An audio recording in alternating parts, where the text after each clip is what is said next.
Pai, do Filho e do Espírito Santo. Amém.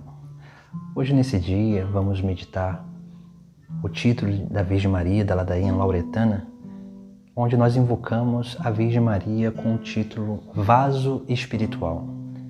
Esse título, ele remete-se que Maria é esse recipiente, onde ela contém dentro dela essa perfeição espiritual, que é o próprio Deus. Por isso que esse título ele fundamenta-se principalmente em duas passagens.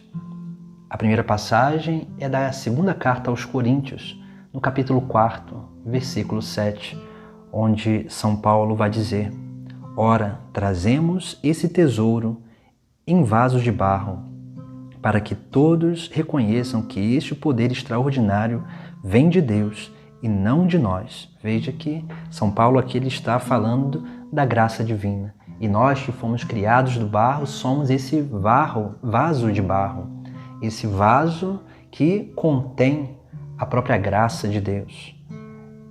E depois, no Evangelho de São Lucas, no capítulo 1, o anjo diz à Virgem Maria, no versículo 28, Alegra-te, cheia de graça, o Senhor está contigo. Veja que o anjo diz que Maria está cheia, está plena da graça divina. Então Maria é esse vaso espiritual, porque aquela que está plena, cheia, não há espaço para nada mais do que a graça divina. Por isso que Maria é esse pleno vaso espiritual, porque nela não há mal algum, porque não há pecado.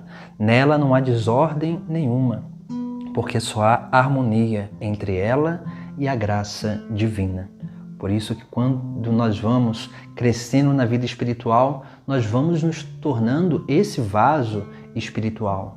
Não na medida em que Maria alcançou, porque ela foi assim preparada para isso e foi conservada para ser esse exemplo de perfeição, de vaso espiritual, mas nós precisamos entender que nós somos, como São Paulo nos ensina, nós somos esse vaso espiritual, onde carregamos um tesouro que é a graça divina. E precisamos estar sempre cuidando para que esse vaso, para que a nossa vida ela não rache, não fique com fissuras, para não permitir com que a graça divina se perca. Então busquemos pedir a intercessão da Virgem Maria, que é esse perfeito vaso espiritual, essa que é plena da graça divina, para que possamos também alcançar essa grande graça de conservar a presença de Deus em nós. Vaso espiritual, rogai por nós. Em nome do Pai, do Filho e do Espírito Santo. Amém.